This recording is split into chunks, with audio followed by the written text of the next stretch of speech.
영국의 BBC 방송이 지난 1000년간 최고의 문학가라고 하는 설문조사를 실시한 적이 있는데 단연 이 셰익스피어가 1등을 차지했다고 합니다.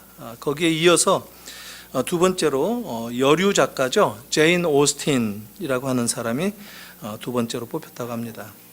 그러니까 여성 작가로서는 최고의 작가라는 얘기죠.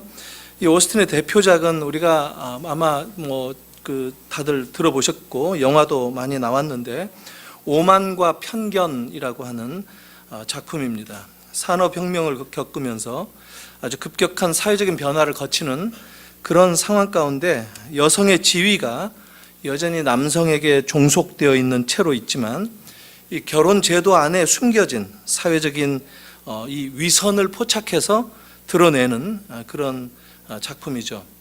겉으로는 의례와 법도를 지닌 것처럼 보이는 신사숙녀들, 그러나 가지고 있는 재산이 없으면 그들이 움켜쥔 위치조차도 지켜낼 수 없는 그런 위기 가운데 쉽게 전락하고 마는 그런 상황이 이 오만과 편견에 나오는 다양한 등장인물들을 통해서 보여주고 있습니다.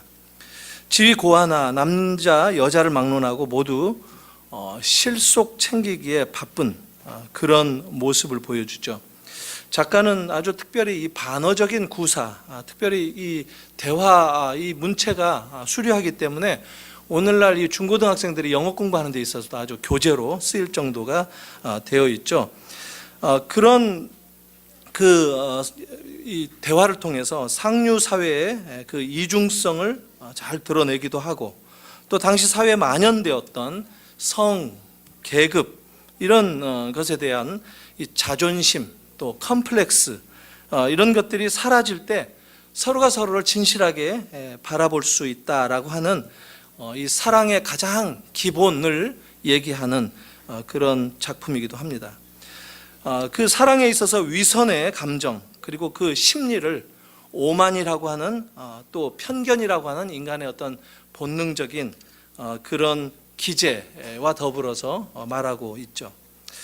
오늘 본문에 나오는 예수님을 잡으려고 하는 바리새인들을 보면 이 남녀 간 사랑에 있어서가 아니라 하나님과 진리 앞에서 영락없이 오만하고 이 편견에 사로잡힌 그런 위선적인 모습을 드러내고 있습니다. 자기들이 가진 이 타고난 그 출신 성분, 스펙이라고 하죠. 이것에 비하면 아주 하찮고 또 보잘것없는 예수 나부랭이가 또 논쟁을 통해서 던지는 그 도전들을 보면 자기들의 계획과 영 딴판으로 흘러가고 또 자기들이 이러면 안 되는데 하는 그런 방향으로 또 기가 막힌 내용들을 던지기도 하고 분하고 속이 터질 지경이고 적개심이 가득 차 있는 그런 입장이 되고 맙니다. 마침내 바리새인들은 예수를 잡아오라고 아랫사람들을 보냈었는데 정작 그들이 빈손으로 돌아오게 되자 아주 큰 실망을 하는 것이 오늘 본문 시작하는 내용이죠. 기분이 아주 말이 아니었습니다. 유대 대명절 때 성전에 갑자기 나타난 이 나사렛 시골뜨기가 이 군중들을 미혹하는데 그 내용이 모두 자기들과는 전혀 다른 가치, 그래서 자기들의 평판을 땅에 떨어뜨리는 그런 내용들이었다 하는 것입니다. 그런데 그네들이 보기에는 이 바보 같은 백성들은 그의 말을 믿는 눈치이고 그를 점점 좋아하는 그런 눈치가 보입니다. 더구나 지금 잡아오라고 보냈던 이 아랫사람들이 이들이 누구였느냐면 아마 레위 지파로 구성되어 있는 성전 경비대원이었을 겁니다. 이들은 되려 예수님의 말씀은 이제까지 들어본 적이 없다, 아주 놀라운 말씀이다 하고 감탄하고 이렇게 자빠졌다 이런 생각이 들기도 합니다. 물론 그들이 예수님의 말씀을 듣고 놀랐던 첫 번째 사람들은 아닙니다. 산상수훈을 들었던 사람들도 권세 있는 가르침에 깜짝 놀랐다고 하죠. 권세 있는 말씀, 상상하지 못할 진리의 말씀을 아주 그 말씀에 관한 한 전문가라고 하는 이 바리새인들이 꼼짝 못할 만큼 율법의 전문가들조차 허를 찌를 만한 그런 논쟁을 불러일으키는 내용들을 담대하게 전하는, 어떤 면에서 보면 이 잘난 엘리트보다도 가난하고 힘없고 연약한 사람들을 따뜻하게 받아주고 인정하는 그런 예수의 가르침의 패턴은 누가 들어도 깜짝 놀랄 만한 그런 내용이었다 할 수 있는 겁니다. 그러나 바리새인들은 그런 말을 그저 조용히 듣고 그냥 수긍하고 동의할 수만은 없었던 겁니다. 우리가 아는 대로 바리새인들은 아주 자만심이 많은 사람들이었습니다. 자신만만한 사람들이었고 아주 이 프라이드가 넘치는 소위 오만한 그런 사람들이었죠. 종교적인 기준에 있어서도 아주 자존심 강하고 스스로의 행실을 자랑하듯이 주장하는 그런 인물들이었죠. 그래서 그들은 다른 사람들의 말을 듣는 것을 꺼려합니다. 많이 배운 사람들, 많이 알고 있는 사람들의 특징 아닙니까? 예수님이 뭘 말씀하셨는지에 대해서 사실상 관심조차 없는데 말을 듣지 않기 때문에 그 내용을 따져보지도 않습니다. 선입견이죠. 그들은 이미 예수를 판단해버립니다. 미리 판단한다. 이 말이 영어로 이 prejudge 한다는 말인데 이게 prejudice라고 하는 편견이 그 뜻이죠. 그 말이 거기서 나온 것이죠. 그러나 바리새인들은 그 예수의 말을 정말 자기들이 이해하고 있는 그 율법에 비추어서 정직하게 생각만 해도 상당히 자기들이 배워야 할, 오히려 자기들이 깨닫지 못하는 그 너머에 있는 내용들까지도 보여주는 것들이었는데도 불구하고 그것을 싫어했다 하는 겁니다. 왜냐하면 이것은 이제 소위 우리들이 종종 이 현대에도 말하는 밥그릇 싸움이 이렇게 되고 마니까 그렇게 지키기 위한 이 기득권의 그런 내용들이었다 하는 것이죠. 그러니까 바리새인들은 오만과 편견으로 똘똘 뭉칠 수밖에 없었던 자들이고 마음이 닫혀있는 그런 사람들이었다 하는 겁니다. 많은 사람들은 예수를 따르는 이유를 뭐라고 생각하느냐면 율법을 몰라서 속은 것이다 라고 얘기합니다. 더 나아가서 바리새인들은 율법에 대한 해석에 이 독점권이 자기들에게 있다고 자신했기 때문에 율법을 모르는 자들을 저주하기까지 합니다. 그들은 사실 눈이 있으면서도 보지 못한 사람들이었죠. 귀가 있어도 듣지 못하는 사람이죠. 오만과 편견에 사로잡히게 되면 사람들이 이성이 마비가 됩니다. 자기들과 다르다고 싶으면 같이 갈 수 없다고 먼저 생각하고 결국 예수님도 율법을 어기는 자로 규정해서 죽여야만 한다라고 생각을 하는 것입니다. 이런 오만과 편견을 일단 가지게 되면 바리새인들처럼 성경이나 하나님의 말씀을 보기보다는 오히려 다른 것들에 귀를 기울입니다. 규범이라든가 전통이라든가 이런 것들에 눈을 돌립니다. 소위 아주 많이 배워서 아는 사람들이 주로 그렇고 아주 큰 권력을 가진 사람들이 그러기가 쉽습니다. 뭔가 가졌다 하는 사람들이 그러는 경향이 있다는 거예요. 그런데 이런 얘기를 하면은 못 배우고 힘이 없는 사람들은 어떨까 하는 이런 질문을 하는 사람들 있죠. 그런 경우라고 좀 괜찮은 거다라고 생각하고 싶지만 사실 그렇지 않죠. 아예 더 어리석을 수가 있습니다. 아주 드물게 배우고 힘이 있는 사람들이면서도 오만하지 않고 편견이 없는 그런 사람들이 있죠. 근데 이것은 지금 배운 사람들, 가진 사람들을 상징적으로 말하는 것이지 모든 인간이 그렇다는 거예요. 없는 사람들, 못 배운 사람들은 없어서 그렇고 못 배워서 그렇고 그래서 컴플렉스가 생긴다는 거예요. 사실 바리새인들도 배웠어도 제대로 배웠더라면 그러지 않죠. 그러니까 섣불리 배워가지고 예수님의 그 말씀의 내용을 듣기만 해도 알아들을 수 있는데 그것을 지금 밀어내고 있다라는 것이죠. 오늘 본문에 예수님을 변호하듯이 얘기한 한 등장인물이 있습니다. 니고데모죠.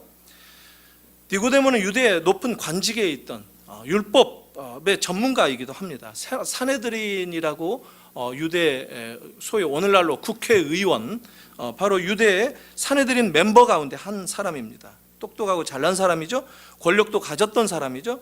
그는 스스로의 이 내면의 고민, 이 깊은 고민을 들여다볼 줄 아는 사람이었다 하는 겁니다. 그런 그 무리들 가운데서도 이런 인물들이 있었다라고 하는 거라는 거죠. 그는 이미 3장에서 예수님을 은밀하게 찾아왔던 적이 있죠. 밤에 찾아왔죠. 사람들 눈에 띄지 않기 위해서. 그래서 뭐 남들 몰래 무슨 일을 하고 하는 이런 사람을 니고데미스트라고 얘기를 합니다. 니고데미즘. 그 밤에 예수님을 몰래 찾아왔다 하는 데에서 생긴 이름이죠. 마음을 열고 예수님에게 그의 고민을 털어놓고 상담을 했던 사람입니다. 예수님은 그때 무슨 말씀을 해주셨느냐면 물과 성령으로 거듭나야만, 중생을 해야만 하나님 나라에 들어갈 수 있다라고 가르쳐 주셨습니다. 분명히 와 닿지는 않았는데 뭔가 권세 있고 뭔가 신비로운, 뭔가 내 마음에 와 닿고 내가 그때 거듭나는 것들을 경험하는 그런 상황은 아니지만 그 말씀에 뭔가 귀를 기울여야 되겠다라고 생각을 했던 것 같습니다. 그 니고데모가 오늘 본문에서 율법으로 예수를 심판하겠다고 난리치는 이 바리새인들을 상대로 이렇게 말을 합니다. 우리 율법은, 이 사람도 율법의 전문가인 것 같아요. 우리 율법은 사람의 말을 듣고 그 행한 것을 알기도 전에 심판하느냐? 니고데모가 율법에 대해서 말을 하니까 바리새인들이 되려 까불지 말라고 엄포를 뒀습니다. 그러면서 이스라엘의 역사를 들먹이죠. 갈릴리에서는 선지자가 날 수 없다. 너도 갈릴리 사람이냐? 너 갈릴리 출신이냐? 왜 그 사람 편을 드느냐? 우리 이런 거 자주 볼 수 있죠. 이런 그 내용, 누가 누구의 편을 들면 너도 그 한패거리냐? 뭐 이렇게 보는 거죠. 그래서 우리나라, 특히 우리나라가 그런 게 굉장히 강하죠.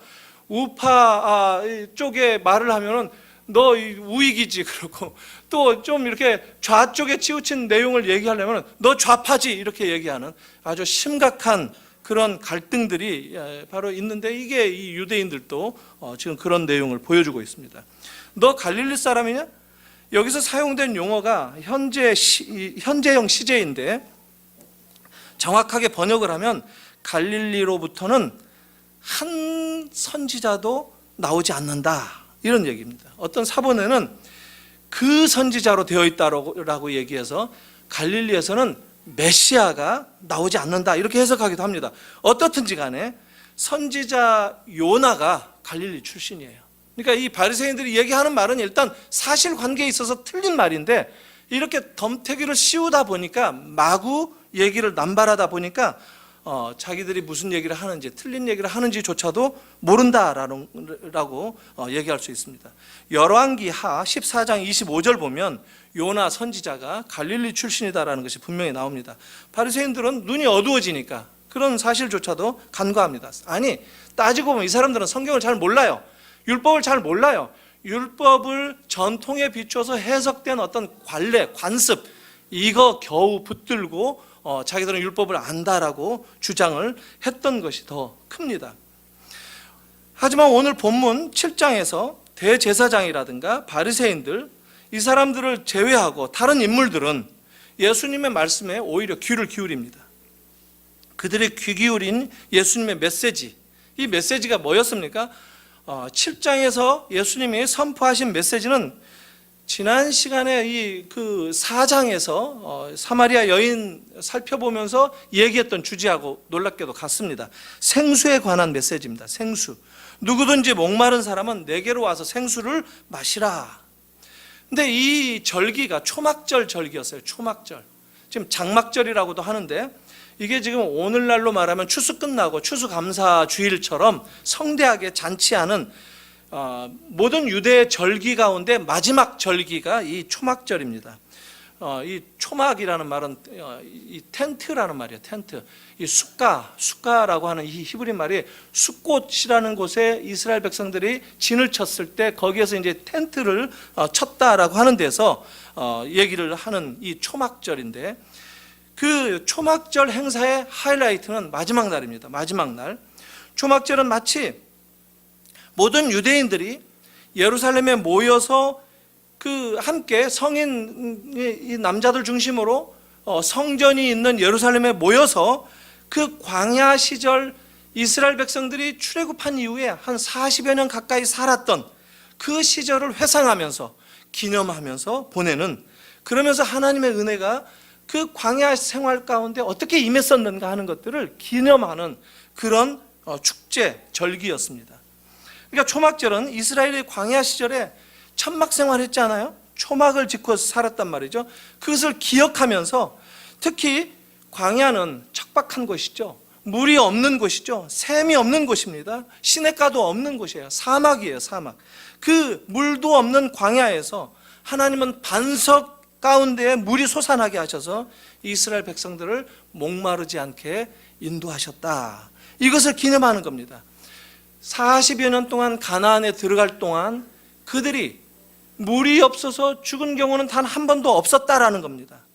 또 하나 이 초막절을 기념하는 관례가 어떤 그 관례가 생겼느냐면, 초막절은 이 마지막 안식일 날만 쉬는 거고, 그 전 7일 동안 어떻게 하느냐면 매일같이 레위인들이 예루살렘 그 성전의 저 반대편 쪽에 가서 물동이를 짊어지고 가서 소위 뭐라고 그러죠?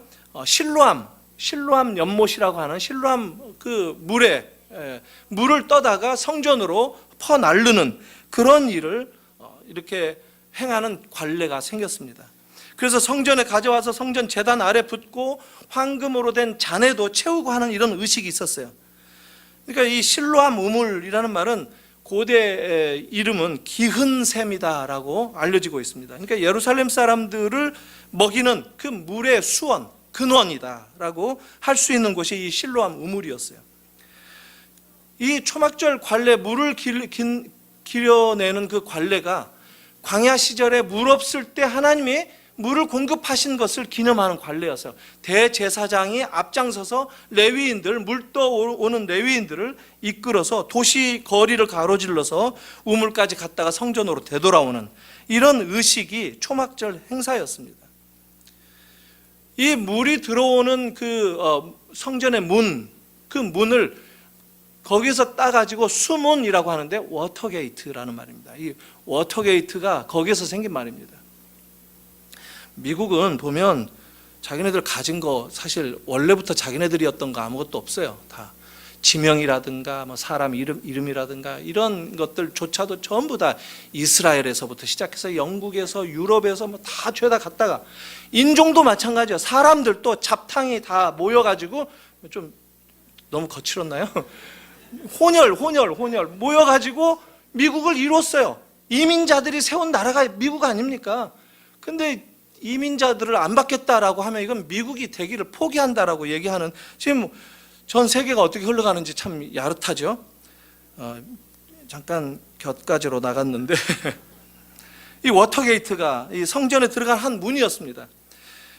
거기서 한 레위인이 이제 쇼팔이라고 하는 양강 나팔 있죠. 나팔을 꽝 하고 부르면은 소위 빵빠레가 불면서 성전 안에 있는 레위 지파의 이 합창단, 찬양단이 찬양을 부르게 하면서 이 초막절 행사가 아주 매일같이 반복되었었습니다. 이런 이 의식을 한마디로 말하면 물의 의식, 워터 세리머니라고 얘기를 합니다. 두 가지 의미를 기념했는데, 말씀드렸던 대로 하나님께서 광야에서 이스라엘의 그 갈급한 그 갈증을 해결해 주시는, 그래서 물을 끊임없이 공급해 주셨다 하는 것을 기억하고, 그 은혜 때문에 우리가 오늘 살게 되었다, 그 은혜 때문에 추수를 하게 되었다, 그 은혜 때문에 그래서 추수 감사를 주님께 드리자 하는 그런 기념이 있고, 또 이 물은 어떤 의미를 갖느냐면 몸을 씻기고 옷을 씻는 그런 정화를 상징하는 것이죠. 그래서 그것은 다른 말로 말하면 세례 때 이 물로 씻는다라는 개념이 있죠. 이것은 이스라엘의 미래 구원을 상징하는 겁니다. 그러니까 하나님께서 우리를 광야 시절을 통과해서 가나안으로 이끄셨던 그 과거를 회상하면서 미래의 구원의 완성, 지금도 여전히 이스라엘은 구원이 필요한 상황 아닙니까? 지금도 로마의 식민지 가운데 압제당하고 있는 그런 상황이 이제 해방되어지는, 그래서 구원이 완성되어지는 그런 것들을 바라보는 그런 의식이었다라고 얘기할 수 있다는 겁니다. 스가랴 13장 1절은 죄를 씻는 샘, 이렇게 생명의 강의 의미를 담아서 물을 얘기를 합니다. 에스겔 47장 1절 이하에 보면은 종말에 그 성전에서 흘러나오는 그 강이 온 세계에 생명을 공급해 주실 것이다 라고 얘기하는데, 그게 곧 기은샘이라는 거예요. 기은샘. 그런데 예수님은 이 초막절에 성전에서 내게 와서 생수를 마시라, 이렇게 말씀을 선포하셨습니다. 이 우물가 여인에게 생수를 주겠다라고 대화 가운데 말씀하셨던 것, 그것은 한 개인, 문제가 있어서 인생에 풀리지 않는 그 개인에게 생수를 공급하겠다 하는 그런 약속이었죠. 반면에 오늘 이 7장에서 나오는 생수에 대한 누구든지 목마르거든 내게로 오라라고 하는 이 초청은 개인보다는 오히려 공적인 차원에서 유대인들뿐만 아니라 예수께 나오는 모든 청중들에게 모두를 향해서 도전하신 바로 구원의 대안이었다라고 얘기할 수 있습니다. 누구든지 예수께 나오면 생수를 얻을 것이다 라는 겁니다. 이 말씀을 오늘 우리가 다시 선포할 수 있습니다. 예수 그리스도만이 우리의 진정으로 목마름을 해결해 주실 분이다라고 우리가 선포하는 겁니다. 이 생수는 어떤 면에서 보면 이스라엘 땅들은 건기가 되면 물이 마르죠. 샘이 마르는 샘도 있고 또 아예 마르지 않는 깊은 샘도 있고 그러는데, 야곱의 샘 같은 경우는 마르지 않는 샘 가운데 하나죠.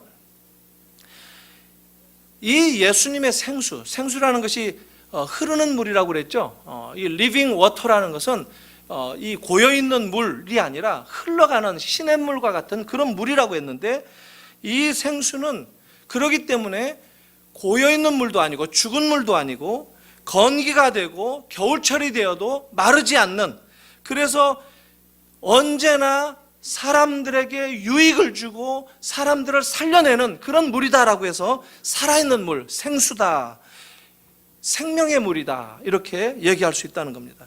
예수님께 나온 모든 사람들은 사실 목마른 사람들이었습니다.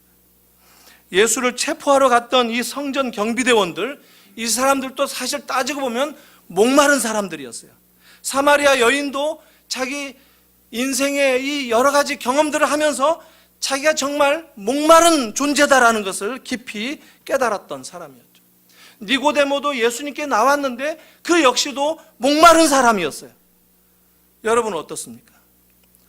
이 가운데 나와 있는 모든 분들, 우리가 목이 마르지 않습니까? 율법에 대한 자신감으로 사실 예수님 앞에 오만한 채 서 있는 이 바리새인들도 따지고 보면 그들은 그 편견 때문에 예수를 오해하고 예수를 미리 판단하고 말았기 때문에 그들은 목이 마르면서도 그 갈증을 느낄 수 없었다라고 얘기할 수 있습니다. 그들은 자기들이 스스로 그 해결책을 가지고 있다고 믿었어요. 그렇기 때문에 목마르다라고 여기지 않았습니다. 목마르면서도 저 갈릴리인이 생수를 줄 것이다라고 믿을 수 없었다는 것입니다. 그걸 믿지 못했어요. 다른 말로 말하면 하나님의 필요 없이 하나님께 나올 수 없는 그런 사람들이었다는 것이죠. 사실 이 바리새인들을 보면 그들이 목마른 것은 뭐죠? 목마른 것은 지배입니다. 지배. 목마른 것은 권력이었고, 목마른 것은 그들이 지켜내야 하는 그 한 줌도 되지 않는 명예였고, 그런 것들이었다는 것이죠. 하나님의 필요 없었어요. 사랑하는 성도 여러분, 여러분들은 오늘 어떻습니까? 여러분들에게 정말 필요한 것이 무엇입니까? 요한은 오늘 예수님이 우리의 반응도 기다리신다고 증거하고 있습니다. 우리도 이 바리새인들처럼 오만과 편견으로 예수님의 말씀은 들어도 안 들은 것처럼, 들어도 그냥 다 잊어버린 것처럼, 들어도 내 인생에 영향을 끼치지 못하는 것처럼 잊어버리고 무시해버리고, 그리고 내가 살아왔던 이제까지 고집부리고 이제까지 움켜쥐고자 했던 그런 방식을 그대로 털어놓고 그게 중요하다고 얘기고 그런 기질을 사람들에게 드러내면서 삽니까? 아니면 이 주님을 만나서 주님, 제가 정말 목마릅니다. 주님, 저에게 생명을 공급해 주십시오. 아니, 저에게 주님이 필요합니다. 주님이 약속하시고 주님이 말씀하신 그 길을 따르겠습니다. 주님, 저를 내려놓고 주님과 더불어 함께 살기를 원합니다라고 고백할 것입니까? 사랑하는 성도 여러분, 요한은 오늘 우리에게 요구하고 있습니다. 우리의 그 오만과 편견을 내려놓고 그것으로 주님을 배척하기보다 오히려 그것을 내려놓고 주님 앞에 무릎을 꿇고 생수를 마실 것을 요구하는 것입니다. 그런데 이 한 가지 놀라운 것이 39절 보니까 예수님이 말씀하신 게 뭐냐면, 39절 이 앞에 안 읽었는데 이는 그 앞에 말씀을 하셨죠. 누구든지 목마르거든 내게로 와서 마시라. 나를 믿는 자는 성경의 이름과 같이 그 배에서 생수의 강이 흘러나오리라 하시니, 그리고 39절 시작합니다. 이는 그를 믿는 자들이 받을 성령을 가리켜 말씀하신 것이라. 생수가 뭔가? 예수님의 의도는 지금 요한이 간파하기로 예수님의 말씀하신 생수는 성령이었다라는 겁니다. 그리고 아직 십자가 사건 전이라 성령이 아직 임하시지 않았지만 새 언약의 성령은 이제 부활 후 오순절이 되면 부어질 것인데, 요한은 나중에 이 요한복음 14장, 15장, 16장 계속해서 성령에 대한 아주 그 내용을, 가르침을 길게 논할 것인데, 그 전에 때가 이르지만, 아직은 좀 이르지만 생수를 주시겠다라고 말씀하심으로써 지금 구원에 목말라 있는 사람들에게 구원의 문이 활짝 열려 있고 예수님이 곧 그 구원의 주님이신 것을 선포하고 알려주었다는 것입니다. 생수의 반대말이 뭡니까? 생수의 반대말은 사수죠. 사수. 죽은 물. 사수하니까 좀 이상하네요. 죽은 물, 죽은 물. dead water, dead water. 죽은 물을 마시면 어떻게 됩니까? 모든 이 그 죽은 물들을 상징적으로 대표하는 게 바로 이스라엘에 있는 바다입니다. Dead Sea, Dead Sea. 사해라고 하죠. 사해바다. 생명이 살 수 없는 곳이에요. 물은 있는데 죽음의 물이라는 거예요. 실제로 그 사해바다의 그 염도가 한 30배? 보통 바닷물에 30배 정도 짜다고 합니다. 한 컵을 들이마시면 죽는답니다. 즉사한답니다. 한 모금을 들이키면 위세척을 해야 된답니다. 이게 지금 왜 이런 바다가 생겼습니까? 흘러갈 곳이 없기 때문에, 고여있기 때문에. 뭐 바다들이 다 고여있지만 바다는 굉장히 넓은 거 아니에요. 근데 이 사해바다는 내륙에 있는 바다예요. 제가 몇 차례 말씀드린 것 같은데, 지중해가 있는데 그 지중해가 이제 해발 제로라고 할 수 있죠. sea level 0m. 근데 사해바다는 이게 마이너스 400m 땅 아래로 내려가 가지고 바다가 있어요. 이스라엘 지형이 아주 야릇합니다.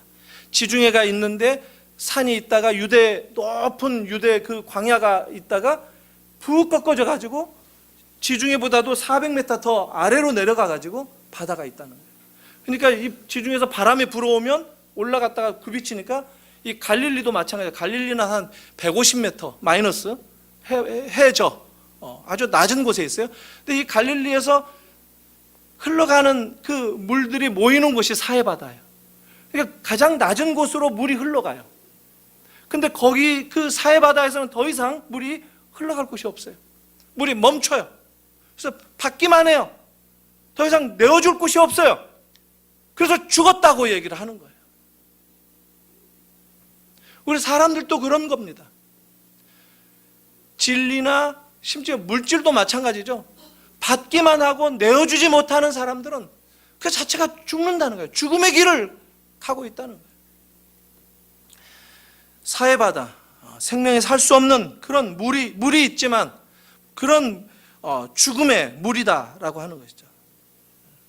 생수는 성령이고 생명을 공급하고 결과적으로 열매를 맺도록 만들죠. 반면에 죽은 물은 열매를 맺지 못합니다. 거짓된 열매를 맺게 하죠. 예수님은 우리에게 말씀하셨죠. 열매를 보아 나무를 알 수 있다. 근데 우리는 그 예수의 생수를 마신다면, 쉽게 말하면 이 생수가 뭐죠? 성령이니까 성령의 열매를 맺는다는 거예요. 이게 이 교회론적으로 연결되는 주님의 말씀 선포입니다. 예수의 생수를 받아 마시는 자들은, 그래서 예수를 따르고 예수를 믿고 살아가는 사람들은, 예수를 믿는 그 믿음에 의해서 인생의 갈증을 해결하고 그 갈급함을 해결하면서 살아가는 사람들은 성령의 주시는 열매를 맺으며 산다라고 하는 거죠. 갈라디아서 5장에 나오는 성령의 열매. 반면에 이 죽음의 물을 마신다면 죽음의 열매들밖에 맺지 못한다라는 것이죠. 지금 바리새인들의 문제가 뭡니까? 그들이 모르는 것이 문제였습니까? 그들은 뭐 다른 사람들에 비하면 너무 많이 알았죠. 오히려 그 규범에 따라서 살기 때문에 그들의 삶은 항상 정결한 것 같아 보였어요. 모범생 같아 보였어요. 사실 뭐 모범생이라고 해서 반드시 꼭 세상에서도 필요합니까? 그렇지 않는 경우 우리가 많이 알죠. 그 애들한테 그냥 무조건 모범적인 그런 답만을 요구하고 반듯하게 공부만 열심히 해야 된다라고 하는 이런 가르침은 이 어른들도 그게 틀린 줄 다 알면서도 사실 할 말이 없으니까 그렇게 하죠. 그러면 조금 더 나아지겠지 하고. 사실 뭐 공부 열심히 해라 한다고 해서 열심히 하지 않는 거 다 알잖아요. 우리가 훌륭하게 돼야 된다, 공부 열심히 해라, 뭐 모범생이 돼야 된다. 우리들도 다 그런 소리 들었지만 그렇게 안 됐잖아요. 그걸 아니까 조금이라도 이렇게 하면 모범생까지는 안 되더라도 조금 이렇게 할까 싶어서 부모님들이 그러는데 진실을 얘기할 줄 알아야 됩니다. 기독교는 놀랍도록 이 리얼리즘의 세계입니다. 현실주의. 있는 그대로 사실을 얘기를 해야 돼요. 많이 배워도 출세하고 성공한다가 아니라 많이 배워서 더 망가지는 경우가 있다는 것도 얘기할 줄 알아야 돼요. 그러면 또 꼭 얘기하죠. 그러면 아예 안 배워야 되겠네? 많이 배워서 망가졌는데 안 배우면 어떻게 되겠어요? 아예 망가질 기회조차 갖지 못한다는 거예요. 남자들이 왜 이쁜 여자 좋아한다고 하잖아요. 이쁜 여자 좋아한다. 그래서 뭐 이쁜 것들은 뭐 다 사실 속이 깊지 않다 이런 얘기들 많이 하잖아요. 그럴 때 하는 얘기죠. 그럼 얼굴이 좀 안 되게 생겼으면 괜찮겠네요. 그냥 아예 기회가 없다 이런 얘기 하잖아요. 예수님은 우리가 있는 그대로를 알기를 원하십니다.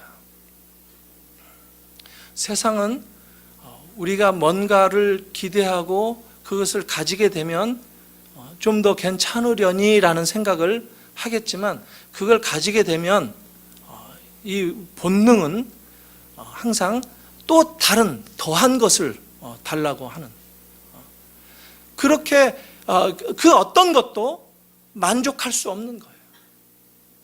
세상에 있는 그 어떤 것들로도 만족할 수 없는 거예요. 그래서 우리는 유한한 존재다라고 얘기하는 겁니다. 우리가 유한한 존재이기 때문에 그 어떤 것으로도 만족할 수 없는 존재라는 거예요. 무한한 존재라면은 그 어떤 것을 가진들 소용이 없죠. 의미가 없어요. 바로 하나님이죠. 하나님은 그래서 뭘 더 가지려고 하시는 분이 아니에요. 다 하나님이 가지고 계시니까. 근데 우리는 다 가지지 못했어요. 그렇기 때문에 더 늘 가지기를 원해요. 채우면 좀 더 나으려니, 내 것이 되겠거니 늘 좀 더 채우려고 해요. 그것은 무슨 얘기예요? 우리가 사람이다, 우리가 부족한 존재다라는 것을 입증해 주는 거예요. 근데 하나님은 다 가지셨기 때문에 내어주시기만 하는 분이에요. 스스로를 뭐 어떤 것으로 채운다 한들 채워지지 않는 분이라는 거예요. 그래서 내어주시는 분이라. 심지어 당신의 생명까지도 내어주시는 분이에요.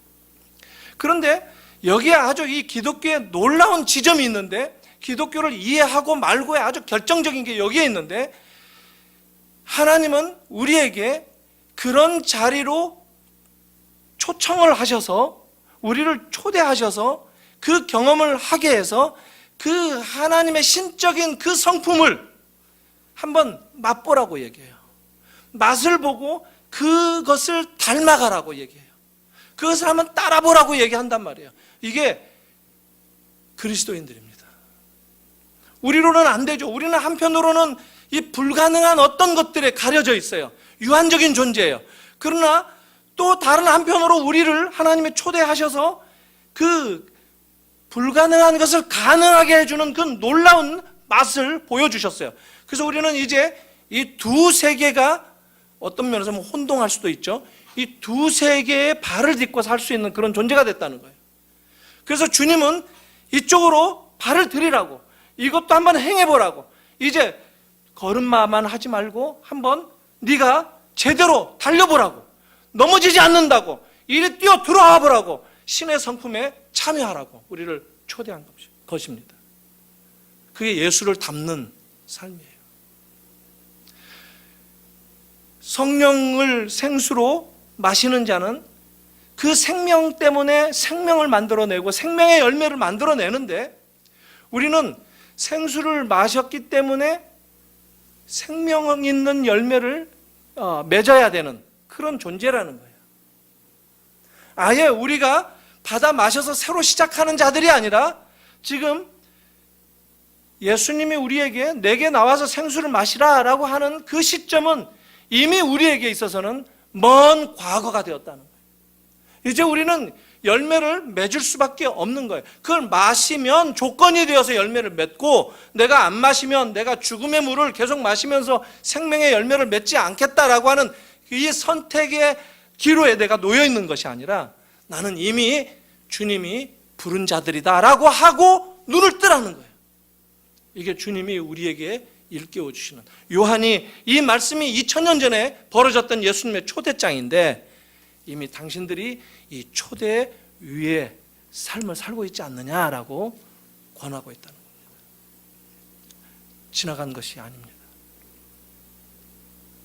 우리에게 모든 것들이 우리의 삶의 현실 속에서 내가 내 기록 가운데에서 내가 나는 어떤 존재인가라고 할 때 이미 주님께서 이룬 그 존재를 확인하고, 내가 당연히 나는 이런 자로구나 라고 하는 것을 내가 인식하고 이제 그 길을 걸을 때, 주님은 우리의 삶을 통해서 당신이 기대하시는 그런 열매들을 맺어주신다라는 겁니다. 두려워하지 말라는 거예요. 주님께 나왔던 사람들, 니고데모처럼, 니고데모는 아마 사람들 눈에 띄면 평판이 어떻게 될까 처음에는 그렇게 생각했던 것 같아요.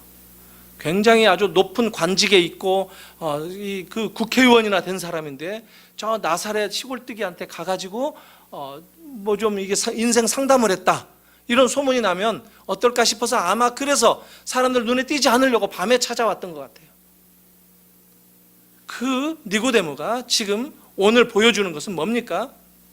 예수에 대해서 저주를 퍼붓는 바리새인들에게 율법을 당신들이 안다고 하는데, 우리 율법에 그렇게 미리 편견으로 판단하도록 되어 있는가라고 맞습니다.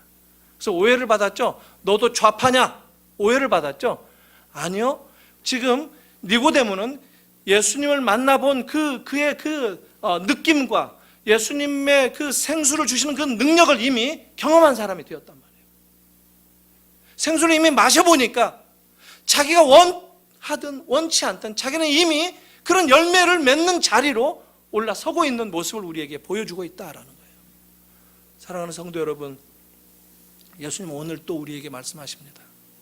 내게로 와서 생수를 마시라. 우리 모두가 다 갈급한 사람 아닙니까? 우리의 인생의 문제를 봐도 그렇고, 어떤 사람은 가정의 문제, 어떤 사람은 개인의 문제 때문에 갈급할 수 있어요. 그게 출발점이 될 수 있고 동기가 될 수 있습니다. 사마리아 여인처럼.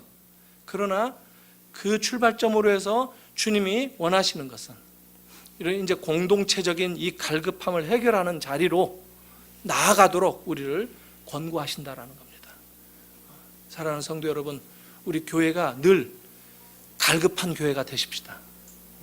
여러분들의 인생이 늘 부족하다고, 내게는 주님이 주시는 이 생수가 매일같이 필요하다고, 매일 오만하지 않게 편견 없이 주님 주시는 그 생수를 내가 마시겠노라고, 내가 주님께로 매일매일 나아가겠노라고, 내가 내 때를 벗어버리고 내 빗장을 풀어버리고 주님 앞에 나아가겠노라.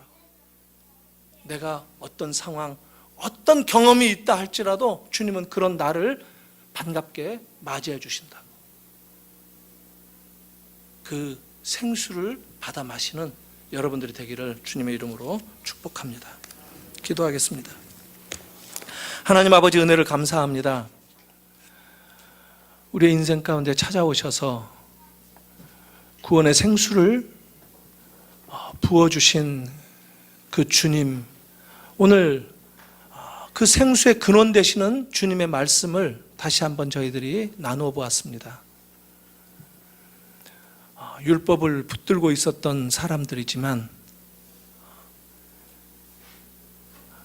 율법의 그 죽은 문서에 노예가 된 사람들과 더불어서 주님, 어떻게든 우리의 생명이 다시 한번 소생할 수 있도록